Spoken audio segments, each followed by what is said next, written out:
Tokometa toke Rwanda. Tokota Rwanda. Bisobe tokota Rwanda.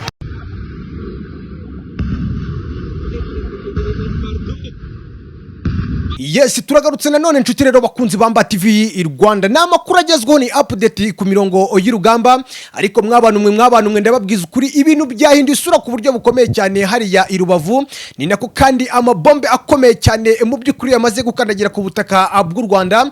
Ni nako kandi ibintu bikomeje gukomera hariya i Goma, ndavuga mu mujyi rwagati aho bita ku musozi rwose kuri Mogoma. Hamwe mu hantu hari ibirindiro bikomeye cyane bya FARDC M23 ihakoze icyo twakwita nk'amahana akomeye cyane kubera ko niho umwanzi yari yayifungiye ku buryo bukomeye cyane, ariko baramukubise byo kumukubita atumutwe arirukanka kugeza amaginga ya navuga ni dutegereje kumva rimwe mu ijambo rikomeye cyane ry'umwe mu bayobozi ba M23 ari buze gutangariza kuri iyi radio ikomeye cyane hari yigoma.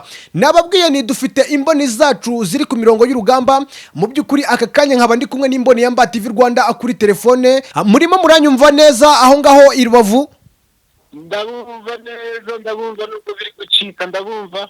Ninguhaye ikaze mu makuru agezweho ku mirongo y'urugamba. Atwihuta kuko ntago nshaka gutinda kubera ko ibintu bikomeje kugenda bihinduka uko iminota ikomeje kugenda yisukuma ndetse nuko amasaha akomeje kugenda ahindagurika. Ibintu bikomeje kuba bibi cyane aho ngaho ku mupaka. Turi kugenda tubona amwe mu mavideo ndetse namwe mu mafoto ya bamwe mu barwanyi bamaze gushyira intwaro hasi, ndetse kandi mu mujyi wa Goma ibintu byakomeye M23 ngo irimo irarimbagura bikomeye cyane banze gushyira intwaro hasi. Bimeze gute duhereye aho ngaho i Rubavu? Murakoze cyane umunyamakuru wa Bambaye TV. Ndi mperereye hano ku mupaka kuri Duwani. Kuri Duwani niho muherereye? Yego. Duherereye hano kuri Duwani, n'ubundi urusaku rw'amasasu rwari rugihari. Urusaku rw'amasasu rwari rugihari mu masaha yo mu masaa 4 na mbere yaho nka saa 3. Kuvuga ngo ni M23 n'ubundi ishaka gufata neza hari agace kari gasigaye. Allo? Yego, hari agace kari gasigaye. Hari agace kari gasigaye hano muri Goma kitwa hano ku musozi wa Mogoma. Sinzi nimba muhanzi mwebwe. Mogoma ndahabona. Yego, ni hano muri Mogoma niho hari hasa nasigaye, ariko ebani twumvise urusaku rw'amasasu ahinda hamwe ayo bakaza hano mu Rwanda andi akubita baracyarwanira aho ngaho na nuko. Ni ukuvuga ngo imbunda cyangwa imwe mu mirwano yaberaga aho ngaho kuri Mogoma aho ngaho ku kigo cya gisirikare cyari gikomeye cyane ku buryo bukomeye. Ndimo ndavuga ni cyari gikomeye kubera ko mu by'ukuri amakuru yandi ndi gukura rwose aho ngaho nuko avuga yuko nka 89 cyangwa hafi 99% yaba iki kigo rwose iri kugikozaho imitwe y'intoki. Dushobora no kuza kurangiza gukora iyi nkuru mu by'ukuri cyamaze kujya mu maboko y'umutwa M23. Amakuru ajyanye n'imbunda ngo bari bahashyize mu by'ukuri ibyo bimeze gute? N'ubundi iki kigo cya gisirikare cyari gisigaye hano Igoma cya Mogoma ni defense ikomeye cyane ya FARDC, kuko nicyo kigo usanga gikomeye hano muri Mogoma dufite. Abarwanyi ba M23 rero niho bari basa naho basigaje honyine, ariko ebane habaye akarindi cyane uko twumvise amasasu menshi n'isibaniro cyane. Yego, twumvise amasasu menshi cyane ahavugira, ariko niko gace naho ibindi bice byose by'uyu mujyi wa Goma bisa naho bifitwe n'umutwe wa M23. Ni ukuvuga ngo abaturage ba Goma mu by'ukuri bamaze gucungurwa. Igisigaye wenda nuko isi yose ibimenyeshwa cyangwa ibibwirwa, kubera ko ibitangazamakuru byinshi bigiye bitandukanye bitegereje kumva bimwe mu bintu bishobora kuza gutangazwa n'umutwe wa M23 ndetse na FC. Urumva yuko agace kari karimo karagora M23 cyangwa kamwe mu gace aho ngaho Goma kari karimo imirwano nahangaha kuri Mogoma, ni kimwe mu kigo gikomeye cyane cya gisirikare cyagifite bimwe mu bitwaro biremereye cyane.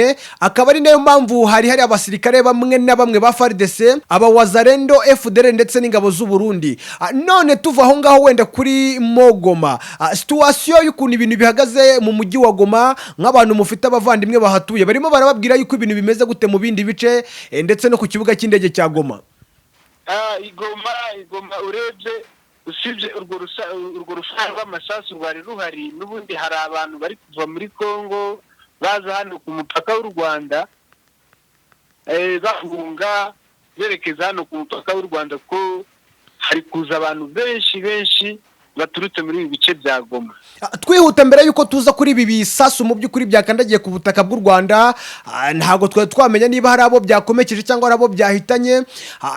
Ndagira ngo dusoza ibijyanye no mu mujyi wa Goma kuko ndagira ngo tubivireyo rimwe. Aba wazarendo Fdrl ndetse n'abafaridese banze gushyira intwaro hasi ngo barimo barasahura ku buryo bukomeye cyane. Nk'umwe mu bantu mu by'ukuri ufite bamwe mu bavandimwe wakoreye hariya Igoma kenshi cyane gashoboka, burimo muravugana n'abantu bariyo, bari kubabwira ko ibijyanye n'umutekano wabo bawazareno n'aba Fdrl bimeze gute ndetse na FARDC.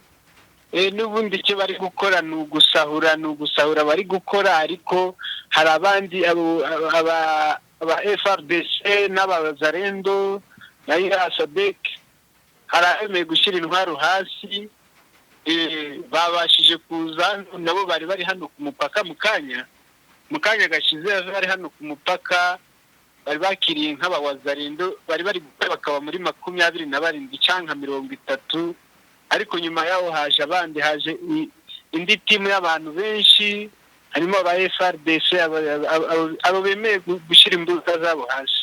None dusoza aho ngaho mu mujyi wa Goma, abaturage mu by'ukuri ubwo ndi kuvuga abasanzwe bari mu mazu, kubera ko amakuru turi kwakura nuko ngo abantu batari kuva mu mazu rwose, bari kurebera ibintu rwose mu birahure. None nk'umuntu wavuganye n'abavandimwe bari hariya mu mujyi wa Goma, bageza bababwira ko bagiye babona abasirikare ba M23 kuri patrouille mu rwego rwo kugira ngo twumve uburyo igisirikare cya M23 gihagaze aho ngaho i Goma. N'ubundi abaturage bahatwanye nabo bagiye ko abasirikare ba M23 aribo banari gukontrola kara gace ka hariya mu Birere, kuko abo navugishije bari hano mu Birere babambwiye ko umutekano ho ari wose, bari gucuruza n'ubundi bisanzwe, ariko babandi bafite ubwoba ukuntu hari abenshi bahungiye aho iyo mirwano iri kubera, hari abenshi bahise baza hano mu Rwanda baza mu rwego rw'impunzi bari gushaka ubufasha naho kuba. Tuzi Rubavu mutugezaho ibijyanye n'ibyo bisasu ndetse n'ayo masasu yabashije gukandagira ku butaka bw'u Rwanda. Bimwe mu bintu abantu bagiye bavuga bati umugambi se mubisha wa Antoine Kisekedi Chirombo yabagiye kushyira mu bikorwa mu by'ukuri asa nkaho arimo arasambagurika. Bimeze gute ibijyanye n'ibyo bisasu? Hano abantu kandi Rubavu bahigwa, abandi imitima yagiye, mbese urebye hari amasasu yavugiye hano mu mujyi wa Goma, hano mu mujyi wa Gisenyi, arandi yarenze akajya agenda agwa hirya ku bigo, ahandi yabashije kugwa ni hariya mu Rugerero. Ibyo bigo ahantu yaguye kuri ibyo bigo by'amashuri, ni ibigo by'amashuri, ni ibigo bikora iki? Ni ibigo by'amashuri n'ubundi bya primaire, nk'ikigo cya Kinigi. Yego, ni Kinigi primary school. Yego. N'ahandi hitwa Fdrl ku Gatyazo n'Iburevu. Ariko n'ubundi abanyeshuri bahise babacyura bagiye mu mago yabo. Ubu ariko abantu baruje mu muhanda kabisa. N'ahandi ibyo bibombe byaba byangije? Ahandi nakubwiye ko ari ikindi kigo cyitwa Iburevu. Cyitwa gute? Iburevu. Ni cya secondaire ni primaire? Ni secondaire ifite na primaire. N'ubundi bazindutse bajya mu mashuri nk'uko bisanzwe. Ariko byageze mu masaha ya 3 abanyeshuri batangira gutaha bakimara kumva ayo mabomba atangiye guturika. Nyuma yari amasasu twumvisha ari ku mupaka wa Grande Barriere ndetse na Petite Barriere, nibyo byatumye ubwo ngubwo bafata ibyo byemezo byo gusaba abo banyeshuri ndetse namwe mu maduka uko agomba gufunga cyangwa kuba afunze? Nibyo bishoboka ko hari n'impunzi zari zivuye hano muri Kongo, kuko zahitaga zakirirwa muri ayo mashuri, kuko hari abantu benshi bahunze baturutse hakurya, bavaga mu mashuri n'ubundi hagahita hinjiramo impunzi kugira babe babonye aho kubacumbikira. Ni ukuvuga ngo impunzi ziri kuva ku butaka bwa Kongo abo bari kwinjira aho ngaho ku mupaka wa Rubavu bamwe bajyanwe muri ibyo bigo by'amashuri. Hari abajyanye mu bigo by'amashuri n'ubundi abandi batwawe hano haraguru kuri koleje. Nuko bimeze. None kugeza aya masaha ibijyanye n'akazi ubwo ndi kuvuga n'ubundi abari hariya mu mujyi wa Rubavu ariko by'umwihariko begereye hariya umupaka uri, akazi bimeze gute? Karimo karakorwa nk'ibisanzwe cyangwa hari impinduka ziri kugaragara ku buryo umuntu yazibonesha amaso? Oya, hano impinduka zo zabaye, ibigaragara impinduka zabaye kabisa, kuko ngubu hari ibigo abantu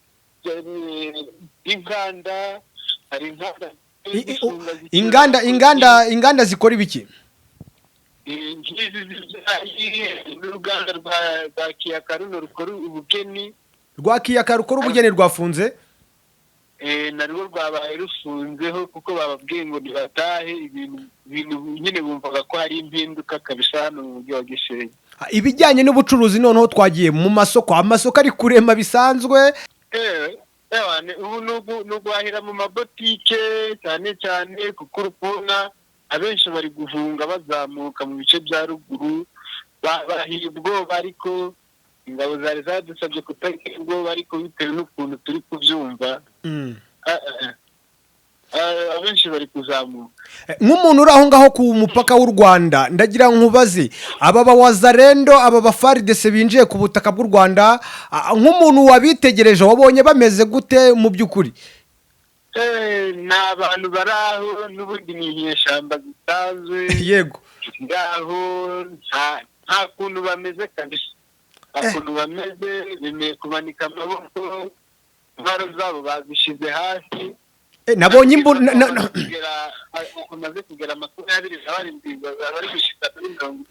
nabonye imbunda nyinshi, nabonye ziriya mbunda twagiye tubona nizo bamaze kubakura mu maboko. Nizo barambitse hasi kabisa. Ubu babaze no kwagira, hari abandi bazanye, hari n'ikimije mu kanya. Yego. Ubu bageze nko ku bantu nk'ijana ugereranyije nabo turi kubona ahangaha. Bamaze kuba nk'abantu 100 kabisa.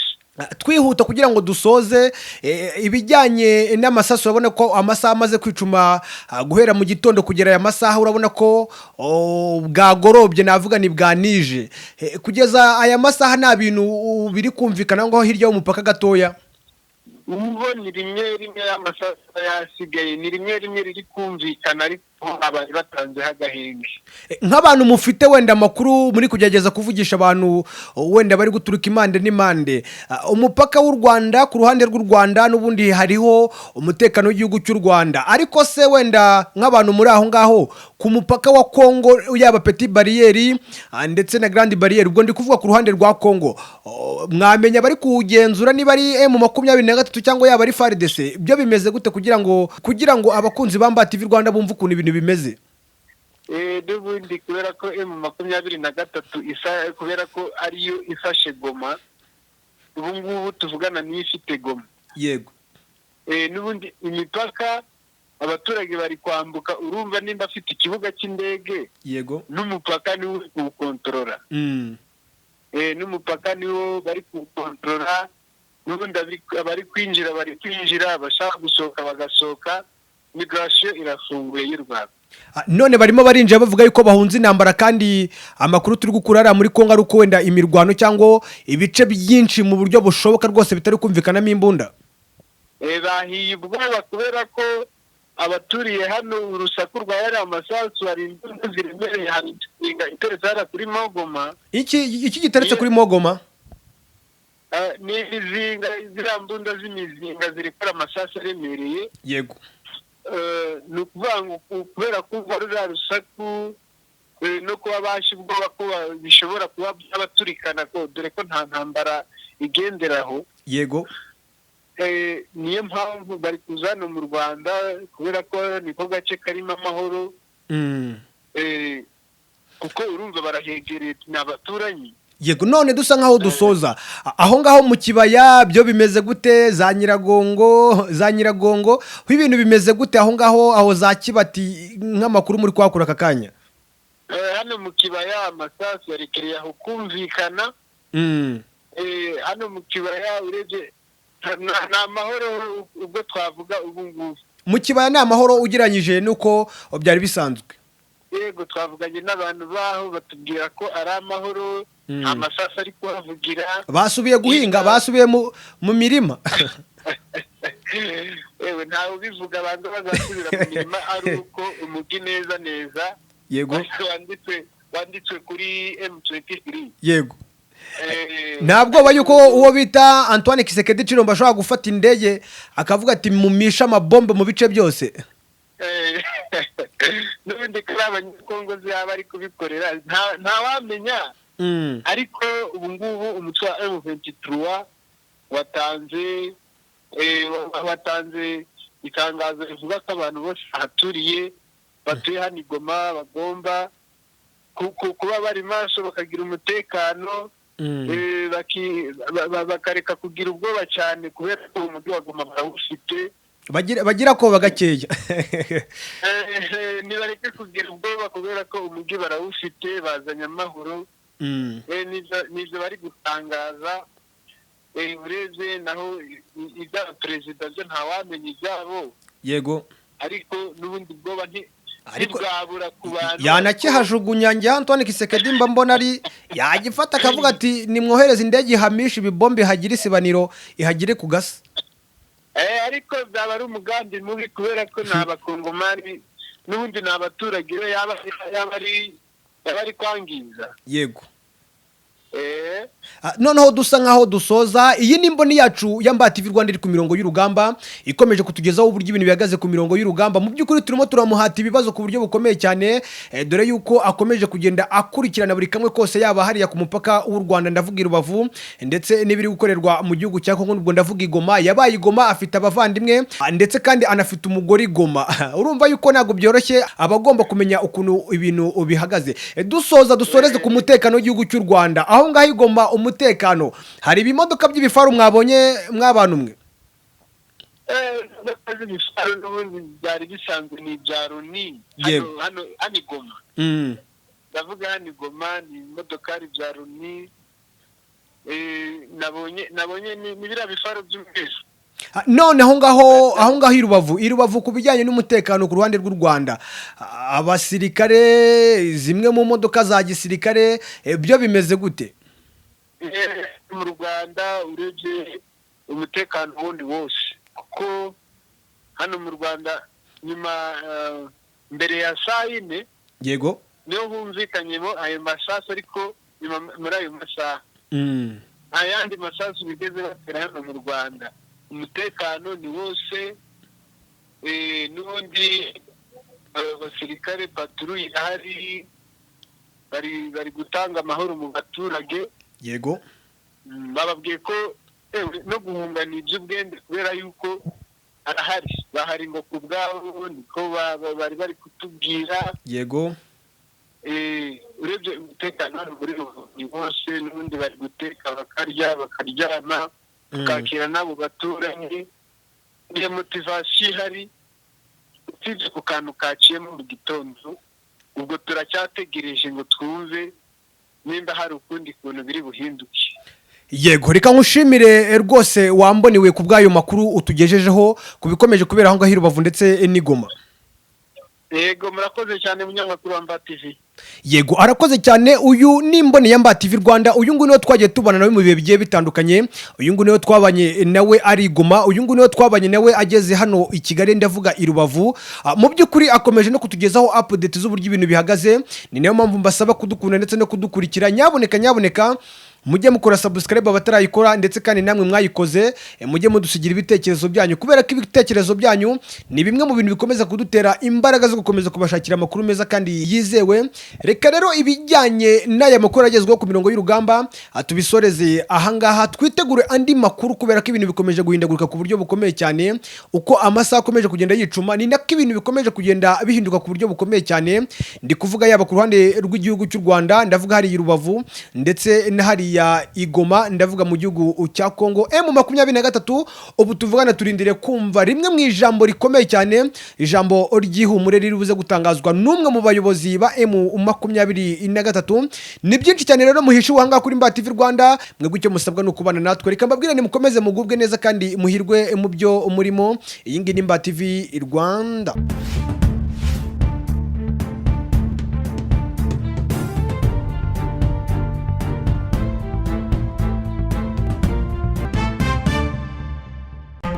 Subscribe to this channel